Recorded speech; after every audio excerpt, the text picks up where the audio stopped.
कृष्ण पक्ष जेठ संकटी गणेश चौथ व्रत कथा। एक दिन माता पार्वती ने गणेश जी से पूछा, हे पुत्र, मैं ज्येष्ठ मास के कृष्ण पक्ष को आने वाली चतुर्थी के विषय में जानने की अति उत्सुक हूँ। क्या तुम मुझे उस चतुर्थी को किस नाम से जाना जाता है वह बताओगे? उस चतुर्थी पर व्रत करने का क्या विधान है और उसकी क्या कथा वह भी मुझे बताओ। माता पार्वती की बात सुन भगवान श्री गणेश जी बोले, हे माता, ज्येष्ठ माह के कृष्ण पक्ष को आने वाली चतुर्थी को एक दंत संकट चतुर्थी के नाम से प्रसिद्ध है, वह जाना जाता है। इस व्रत का अनुष्ठान जो भी मनुष्य पूर्ण श्रद्धा भाव से करता है उसकी सभी मनोकामनाएं पूर्ण होती है। इस व्रत में मनुष्य को रात्रि में चंद्र दर्शन करते हुए चंद्र को जल अर्पित करना चाहिए और उसके पश्चात मेरी विधि विधान से पूजा करने के बाद भोजन करना चाहिए। इस व्रत अनुष्ठान के फल स्वरूप मेरे भक्त के मैं सारे कष्ट हर लेता हूँ और उसके सभी कार्यों में आने वाले विघ्न को दूर करता हूँ। अब मैं आपको इस व्रत की कथा सुना रहा हूँ, अतः आप इसे ध्यान पूर्वक सुनिए। संकट कृष्ण गणेश चतुर्थी व्रत कथा। सतयुग काल में एक परम प्रतापी पृथु नामक राजा हुए। राजा इतने महान थे कि उन्होंने 100 यज्ञ संपन्न किए हुए थे। उन्हीं के राज्य में दयादेव नामक एक ब्राह्मण रहा करते थे। उन्हें वेद शास्त्र में निपुण ऐसे 4 पुत्र थे। उन्होंने अपने चारों पुत्र का विवाह गृहसूत्र के वैदिक विधान से कर दिया। एक दिन उनकी 4 पुत्रवधुओं में से सबसे ज्येष्ठ पुत्रवधु ने अपनी सास से कहा, हे सासू माँ, मैं अपने बाल्यकाल से ही संकट नाशक श्री गणेश जी का व्रत करते आई हूँ।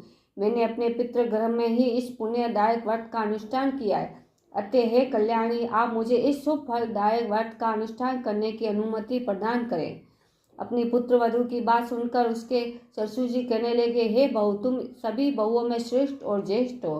तुम्हें यहाँ किसी प्रकार का कष्ट नहीं है और न ही तुम पक्षुणी हो, अतः तुम ऐसी स्थिति में किस कारण से व्रत अनुष्ठान करना चाहती हो? हे सौभाग्यवती, ये समय तुम्हारे उपभोग का है।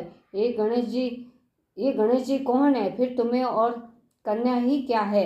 अपने ससुर के आग्रह से पुत्रवधु ने श्री गणेश के संकट नाशक व्रत का त्याग किया और अपने घन संसार में लीन हो गई। कुछ समय पश्चात ज्येष्ठ वधु गर्भिणी हुई और 10 माह के बाद उसे एक पुत्र रत्न की प्राप्ति हुई। उसकी सास उसे बारंबार व्रत करने से रोकती रही और उसके व्रत अनुष्ठान में बाधा उत्पन्न करने लगी। व्रत भंग होने के फलस्वरूप भगवान गणेश जी उस पर कुपित हुए और पुत्र के विवाह मंगल के दिन वह वधु के सुमंगली के समय उसके पुत्र का अपहरण कर लिया। इस अनहोनी घटना के कारण पूरे मंडप में हड़कंप मच गया।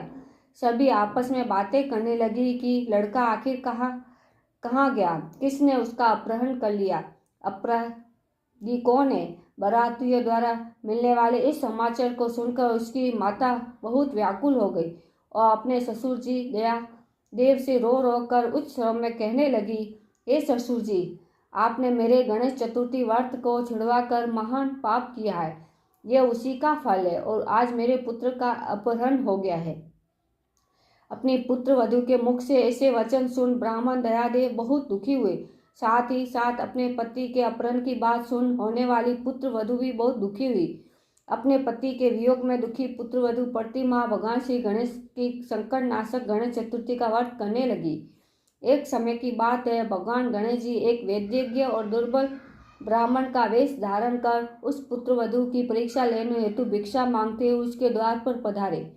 ब्राह्मण वेशधारी भगवान श्री गणेश ने उच्च स्वर में कहा, हे पुत्री, मुझे भिक्षा स्वरूप इतने भोजन का दान दो कि मेरी क्षुधा तृप्त हो जाए।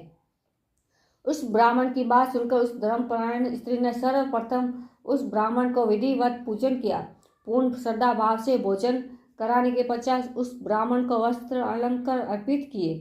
कन्या की सेवा से संतुष्ट होकर ब्राह्मण ने उस स्वर में कहा, हे कल्याणी, मैं तुम्हारे सेवा भाव से अत्यंत प्रसन्न हूँ। अब तुम अपनी इच्छा के अनुकूल मुझसे वरदान प्राप्त कर सकती हो। मैं ब्राह्मण वेशधारी गणेश हूँ और तुम्हारी परीक्षा लेने हेतु यहाँ आया हूँ। ब्राह्मण की बात सुन कन्या तुरंत नतमस्तक हो उससे निवेदन करने लगी, हे विघ्न ईश्वर, यदि आप मेरी सेवा से प्रसन्न है तो मुझे मेरे पति के दर्शन करवा दीजिए।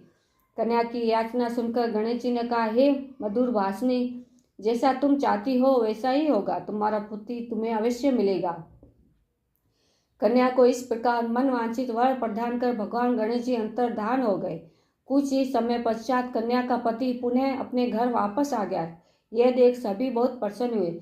सभी 100 जनों की उपस्थिति में विवाह कार्य विधि विधान से संपन्न किया गया। इस प्रकार जो भी मनुष्य पूर्ण श्रद्धा भाव से भगवान श्री गणेश जी की ज्येष्ठ माह की संकट चतुर्थी का व्रत विधि विधान से करेगा, उसकी सभी मनोकामनाएं पूर्ण होती है और मन चाहे फल मिलता है। बोलो गणेश भगवान की जय।